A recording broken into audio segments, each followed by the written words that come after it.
But Democrats in New York said, wait, remember I've told you this before 1,000 times? In politics, there's no actual court system or cops. It's not really a thing. Your agreements are only enforced through leverage. That's it. Well, he said, she said. Nobody cares.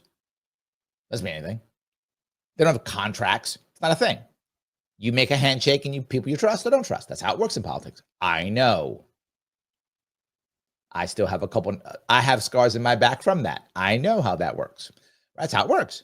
So the Democrats in New York said, Republicans haven't won anything in like 20 years. They got no leverage. We're just going to take this.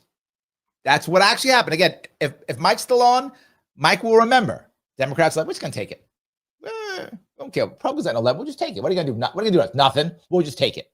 That's what Democrats in New York State did. And they went too far. And they went too far. And it was a backlash. Because they broke that détente. Well, now Trump's like, oh, I'm going to break it too. There was détente in Texas. Democrats got their little chunk. Republicans got their big chunk. Democrats got a small chunk. Everybody's making money. Everybody's happy. Republicans now went, nah, I think we're going to take it. And they're moving to take it. So as they move to take it, now Democrats in New York go, oh, good. Now we tried that before. Now we're going to take it. And then Newsom's like, oh, we taking? We're moving? Let's do it. He's going to take it too. You're going to watch this happen again and again and again. And they'll gerrymander and remake deals again to create détente again. They will create détente again. They will. It'll be a different détente. They'll create it again. They will. What will that do? Solidify everything even more to ensure nothing changes. And the worst part about that is another step, not towards the camps, but towards violence, towards more people giving up, to more people not caring, to more people not being engaged. And when that strong man comes, they can't wait to put the armband on. Let me grab a super chat if I could. Daniel, without gerrymandering, politics would actually have to court multi-partisan public opinion. We can't have that, Larry. Valid point, Daniel. Thank you for $10. Valid point. That would get in the way of them making money. And that's the most important pieces for them to make cash and have power and stuff. Yeah. And then how would AOC be able to do, I don't know, like TikTok videos and stuff? How could she do that? Right? How could Ted Cruz go on like shows and get yelled at by Tucker Carlson? How could he do that then? Right? Because you have to like do work and stuff. We don't want that. You have to like, I don't know, fix things. We don't want that. Right? That gets in the way. Valid point. Yes. And that's what we're doing here. That's the sad part. Gerrymandering is so obvious. And again, he's saying it. The courts know it and don't care. They're supposed to stop this stuff. Courts are supposed to stop this stuff. And that's what the position Democrats are put in there is, do they want to defend the idea of independent commissions or something else? Or they just want to say this is tit for tat. We cannot allow them to turn the country into the comparison I hear the most often. Yeah, they didn't say this is the we care about equality. They said got to save the country. Is Hungary. Right. And Mike Barnicle, we're talking about this. By the way, I hate Mike Barnicle. He's the guy who did the Aleppo question for Gary Johnson. So he can go take a hike and fall off a building. 2025. This has been going on for such a long time. And, whenever some people have come up to me in the past and asked, why are things so different now in Washington than they were before? One of the first reforms I talk about is the ending of gerrymandering. I'm not sure. Okay, that's insanely stupid. That's not the reason at all. That's not at all. I mean, well, okay, he isn't that bright in general, and the moron next to him is also stupid, but that's fine. That's not the answer at all. The answer is the division in the two-party system is even deeper, and the rules they made after Ross Perot. That's the reality. It's not gerrymandering. It's the rules after Ross Perot. How you get from here to there, but it's absolutely critical because it started in the 90s when they started using computers to redistrict and they could draw lines perfectly. It's the computers that did it, see? To make sure that if you're in Florida 1, you get all the Republicans. If you're in Florida 2, you get all the Democrats.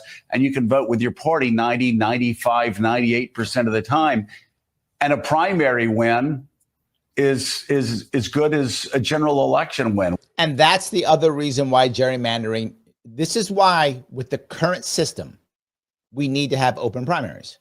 Now, In a theoretical issue, I'm against open primaries theoretically, meaning that an individual group should be able to do what they feel within their own group. I agree with that concept. But in practice, it's not even close to true. When you add both gerrymandering and then taxpayer-funded primaries, you have to have open primaries. If you remove gerrymandering and remove taxpayers paying for the primaries, there should be no open primaries. An individual group, whatever that group is, political party, should be able to select a person as they see with their members. That makes total sense. So I get the argument of, well, why should Democrats or independents be helping to, elect Republicans? Because we're paying for it is why. That's the reason. Because gerrymandering to where I don't have an option where you've set up a system to where I don't get to pick my political party, the political party picks me. So if the political party picks me and I'm paying for it, you should not get closed primaries. Change those two things and I'm in. Because in theory, that's accurate. In practice, it's not. He's correct. I mean, he's not bright, but he's right here. In this case, he's correct. Once you get past the primary, it's over.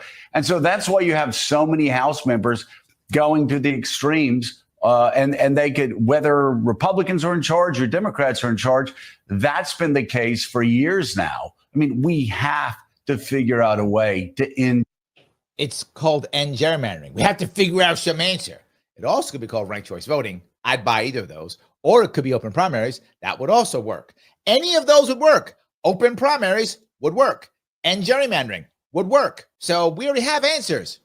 Smart guy, I've got to figure something out. I've been talking about this for years. Gerrymandering, it would make such a huge difference. Imagine if somebody's, instead of in a 90-10 district or an 80-20 district, they're in a 50-50 district or a 55-45 district. They actually have to listen to everybody in their district. They have to actually do what's best. The reality is where I live, and I think I told you this, Mamdani, yes, he is my assemblyman. Yes, he is. It's true. I live in the belly of the beast. AOC is my congressperson. I'm not making that up. That's absolutely true. Mamdani, at least when AOC runs, she doesn't win 99-1. The Republicans still run somebody against her. They ran Tina Forte against her twice. I like Tina. She's a friend of mine. I voted for her. But she wasn't going to win, and she knew it. I mean, I like Tina, but she's not going to win, right? There was no way. Just the district is gerrymandered hard, and 6-1 Democrat, Republican. She was never going to win. But at least it's like 85-15, right? Mamdani wins 99-1 because Republicans don't even bother running anyone against him anymore. The 1% is the write-ins. Again, I'm not joking. You can do your own homework on Ballotopedia or whatever, and you can see it. He wins 99-1. As I said before, Stalin would be jealous of those numbers. Kim Jong-un is like, what? How'd you get them numbers? Yes. Saddam Hussein is like, man, you killing it. Well, he's gone, but if he were alive, he'd be like, I need to go hang out with Mamdani. He got the plan. 99-1. So yeah, that's where we are right now. And people are like, well, things are fine. They're not.